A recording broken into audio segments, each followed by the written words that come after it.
ഇങ്ങനെ കൊണ്ടുപോയിട്ട് ഇതാ അങ്ങനെ ഇടുമുണ്ടാകുന്ന പരിക്കും ഒരു മെറ്റലിലെ ഒരു ക്യാബിനറ്റ് കൊണ്ടുപോയിട്ട് ഇങ്ങനെ ഇടുമുണ്ടാകുന്ന പരിക്കും വ്യത്യാസമുണ്ട്. ഞാൻ ആ പാക്ക് ചെയ്തത് ഫോൾട്ടാണ്, ഞാൻ മൊത്തം ചെയ്തത് ഫോൾട്ടാണെങ്കിൽ, എൻ്റെ ഭാഗത്തുള്ള ഫോൾട്ടാണെങ്കിൽ ഞാനത് ഈ വീഡിയോ ആക്കിയിട്ട് നമ്മളെ ചാനലിൽ ഇടും. അപ്പോൾ എന്താ കാര്യം എന്ന് വെച്ചാൽ, ഇതിപ്പോൾ ഞാൻ താഴത്തേക്ക് ഇട്ട് കാണിച്ചെന്ന് എന്താ വെച്ചാൽ, ഈ പരിക്ക് ഈ രീതിയിൽ ഇവിടെ വരാൻ കാരണം നമ്മൾ പഴയ വീഡിയോയിൽ പറഞ്ഞിട്ടുണ്ട്. എന്താണ്, എങ്ങനെയാണ് ഇത് പാക്ക് അയക്കുമ്പോഴുള്ള ഡീറ്റെയിൽസ് ഉണ്ട്. DTDC കൊറിയർ വഴി ചെയ്തപ്പോൾ നമുക്ക് ഉണ്ടായ ഒരു റിസൾട്ടാണിത്. ഇതെല്ലാം മാരക റിസൾട്ട് ഉണ്ട്, അത് ആ വീഡിയോയിലുണ്ട്. അപ്പോൾ അതിനകത്ത് നമ്മൾ ചെയ്ത പാക്കിങ്ങിന്റെ ഫോൾട്ടാണ്. ചിലർ പറയുന്നത് പാക്കിങ്ങിന്റെ ഫോൾട്ടാണ്. ഈ ആംപ്ലിഫയർ കംപ്ലീറ്റ് വർക്കിംഗ് കഴിഞ്ഞ് നമ്മൾ ഇതിനകത്ത് ഈ കാണുന്ന സ്ക്രൂ പോയിന്റ്സ് മൊത്തം സീൽ ചെയ്യും. കാരണം ജർക്കിങ്ങിലോ റണ്ണിങ്ങിലോ നമ്മളെ വൈബ്രേഷനിൽ സ്ക്രൂ എത്ര ടൈറ്റ് ആയാലും ചിലപ്പോൾ ലൂസായി വരാം, മെറ്റലുകൾ തമ്മിലല്ലേ. അപ്പോൾ അതൊക്കെ സീൽ ചെയ്ത് കംപ്ലീറ്റ് സ്ക്രൂ പോയിന്റ്സും സീൽ ചെയ്ത് ജർക്ക് വരാതിരിക്കാൻ ഇതിൻ്റെ അടിയിലൊക്കെ മറ്റേ നമ്മളെ ഈ റബ്ബർ ടൈപ്പ് ബുഷുകൾ ഉപയോഗിച്ചിട്ട് ഇതൊക്കെ സ്ക്രൂ ചെയ്തു. അതുപോലെ ഈ ട്രാൻസ്ഫോമർ അതേപോലെ തന്നെ അതും സീൽ ചെയ്യും. ഇതെല്ലാം സീൽ ചെയ്യുന്ന എന്താ വെച്ചാൽ വൈബ്രേഷനിൽ ത്രെഡ് ഊരി പോകാതിരിക്കാനാണ് എന്ന് ഓർക്കണം. അപ്പം അങ്ങനെ മൊത്തം സീൽ ചെയ്ത് ഗ്ലൂ ചെയ്ത് സെറ്റ് ചെയ്തതിൻ്റെ ശേഷം ഇത് ഈ ക്യാബിനറ്റ് കവർ ചെയ്ത് കഴിഞ്ഞ് സ്ക്രൂ ചെയ്ത് കഴിഞ്ഞാൽ ഇതിന് പുറമെ നമ്മൾ ഇതുപോലുള്ള ഫോമുകൾ ഉപയോഗിച്ചിട്ട്, ഇതിപ്പോൾ ഇതിനൊക്കെ വേണ്ടിയിട്ട് കട്ട് ചെയ്തെടുക്കുന്നതാണ് ആവശ്യത്തിന്. ഒരു ആംപ്ലിഫയർ പോലെ അല്ല എപ്പോഴും ഓർഡർ വരിക. ഇന്നൊരു ആംപ്ലിഫയർ ഇത് വന്നാൽ പിന്നെ അതല്ല വരുന്നത്, വേറൊരു മോഡൽ ആംപ്ലിഫയർ ആണ് വരിക.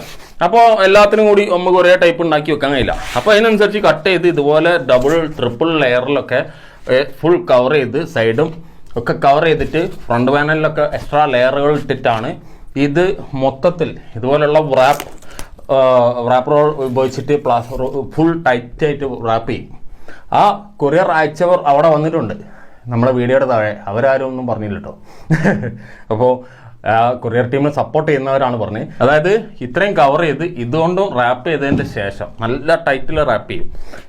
അതായത് എന്നിട്ട് അത് എങ്ങനെ ഇട്ടാലും ധും എന്ന് പറഞ്ഞ ഒച്ചയേക്കുക, മനസ്സിലായോ? നമ്മൾ എങ്ങനെ ഇടാന്ന് മീൻസ് അതായത് ഒന്ന് വെയിറ്റിൽ വെച്ചാൽ അങ്ങനെ വെച്ച് കഴിഞ്ഞ് ഇത് കംപ്ലീറ്റ് ബബിൾ പാഡ് ഇട്ട് കവർ ചെയ്യും.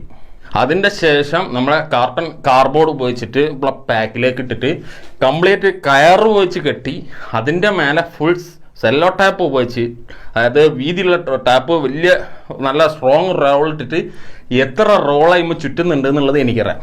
എല്ലാം ഒരേ ടൈപ്പ് സാധനമാണ് ഉണ്ടാക്കുന്നതെങ്കിൽ നമുക്ക് ഒരേ ടൈപ്പ് കാർട്ടൺ ചെയ്തെടുക്കാം, ഒരേ ടൈപ്പ് ഈ ഫോമുകളോ തെർമോക്കോളുകൾ ചെയ്തെടുക്കാം. നമ്മൾ ഓർഡർ വരുന്നത് ഓരോന്നും വ്യത്യസ്തമാണ്. അപ്പോൾ നമുക്ക് ഒരേ ടൈപ്പ് ഉണ്ടാക്കി വെക്കാനില്ല. ഒരു ഡിഫോൾട്ട് ലെവലിൽ ചെയ്യാൻ വേണ്ടിയിട്ട് ഇങ്ങനെയുള്ള ഫോമുകളൊക്കെ ഉപയോഗിച്ചാണ് നമ്മളിവിടെ കവർ ചെയ്യുന്നത്. ഇത്രയും ബുദ്ധിമുട്ടായതുകൊണ്ടാണ് അത് ആ വീഡിയോയിൽ പറഞ്ഞിട്ടുള്ളത്. അത്രയും നശിപ്പിച്ചതുകൊണ്ട് ചെറിയ പരിക്കൊക്കെ വരുന്നത് അങ്ങോട്ട് കണ്ണടക്കലാണ്. കാരണം സ്ഥിരം പരിപാടിയാണ്, എപ്പോൾ കൊറിയർ അയച്ചാലുള്ള അവസ്ഥ അത്. അങ്ങനെ ചെയ്ത് ബബിൾ പാഡോട്ട് കവർ ചെയ്ത് കാർഡ്ബോർഡ് പേപ്പർ ഇട്ട് നിന്നിട്ടാണ് ഇത് കൊറിയർ അയക്കണം. ആ പാക്ക് ചെയ്ത രീതിയാണ് തെറ്റ് എന്ന് ചിലർ പറയുന്നത്. അതായത് ഈ സാധനം ഇങ്ങനെ പാക്ക് ചെയ്ത് ഞാൻ കൊണ്ടുകൊടുത്തിട്ട് അത് ഞാൻ അവിടെ എത്തിച്ച് കഴിഞ്ഞിട്ട് അവർക്ക് എറിയാം എന്നാണോ? ന്യായീകരിച്ചവരോട് ചോദിക്കാം. അവർക്ക് ആ നമ്മൾ കൊണ്ടുകൊടുത്ത പാക്ക് എറിയാം എന്നാണോ, താഴത്തിടാം എന്നാണോ, വെയിറ്റിൽ വെക്കാം എന്നാണോ? അതിനാണോ നമ്മൾ പൈസ കൊടുക്കുന്നത്?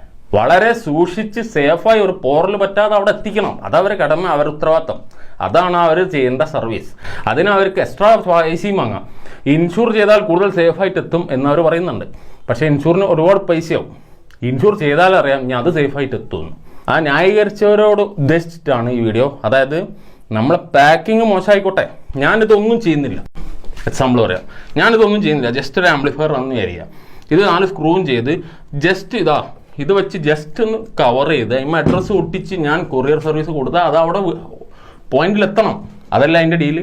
നിങ്ങൾ പാക്കിങ്ങും നന്നായി ചെയ്തില്ല, അതുകൊണ്ട് ഞങ്ങൾ എറിഞ്ഞോ പൊട്ടി, അങ്ങനെയാണോ ന്യായം? ആ ന്യായം പറഞ്ഞവരോട് ഞാൻ ചോദിക്കുകയാണ്, അതാണോ ന്യായം?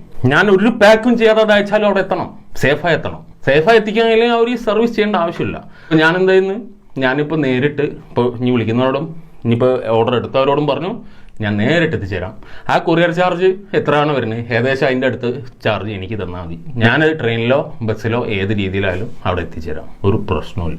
മരത്തിൻ്റെ പെട്ടിയൊക്കെ ഉപയോഗിച്ച് അടിച്ചിട്ടും മെറ്റലുകൊണ്ട് കവർ ചെയ്തിട്ടും ഒരുപാട് മരത്തിനോണ്ട് ഒരുപാട് പാക്ക് ചെയ്തിട്ടൊക്കെ കൊടുത്തയക്കുമ്പോൾ നിങ്ങൾക്ക് കൊറിയർ ടീമിന് വിശ്വാസമില്ല എന്നുള്ളത് നിങ്ങൾ മനസ്സിലാക്കിയിട്ടല്ലേ അങ്ങനെ അത്രയും ഭീകരമായിട്ട് പാക്ക് ചെയ്യേണ്ട ആവശ്യം?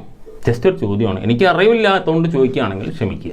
അതിൽ ആ വീഡിയോയിൽ അത് പ്രത്യേകം ഞാൻ പറഞ്ഞത് അത് അത്രയും രീതിയിൽ നശിപ്പിച്ചത് കൊണ്ടാണ്. ഇനിയിപ്പോൾ ആംപ്ലിഫയർ പാക്ക് ചെയ്ത് അയക്കുന്ന കാര്യമാണല്ലോ എല്ലാവരും പറഞ്ഞത്. ബോക്സിൽ എന്താ സംഭവിച്ചത്?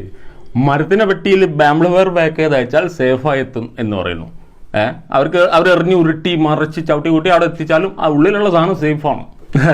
പക്ഷേ മരം കൊണ്ടുണ്ടാക്കിയ ബോക്സിനകത്ത് ട്യൂട്ടറിൻ്റെ മാഗ്നറ്റ് എങ്ങനെ പൊട്ടിപ്പോയി? ഇതാ ഇപ്പോൾ എക്സാമ്പിൾ കാണിക്കാം. ഇതൊരു പഴയ ബോക്സ് ആട്ടോ. ഒരു ട്യൂട്ടർ ഉണ്ട്, അത് ജിടെക് ട്യൂട്ടറാണ്, ഡെൻറ്റി ട്യൂട്ടറാണ്, മാഗ്നറ്റിക് ആണ്. ഇതിപ്പോൾ ഒരു ഇളക്കില്ല. ഞാനിപ്പോൾ ഇത് ഇവിടെ വെക്കുകയാണ്, കുറച്ച് ശക്തിയായിട്ട് വെക്കുകയാണ്. ഇളക്കി നോക്കാം, മാഗ്നറ്റ് ഇളകിയൊന്നും ഇല്ല. ഒന്നും കൂടി ശക്തിയായിട്ട് വെക്കുകയാണ്. എന്തോ ചേട്ട് മാഗ്നറ്റ് ഇളകിയില്ല. മാഗ്നറ്റ് ഇളകിയില്ല. ഒന്ന് നോക്കിക്കൊള്ളൂ, കാണിച്ചു തരാം.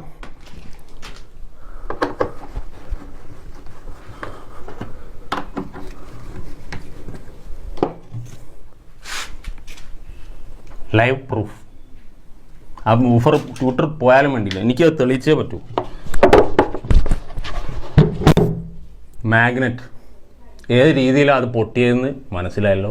ഞാൻ പൊട്ടിച്ചല്ല എൻ്റെ സാധനം കൊടുക്കുക, അവരെറിഞ്ഞ് പൊട്ടിച്ചതാണ്.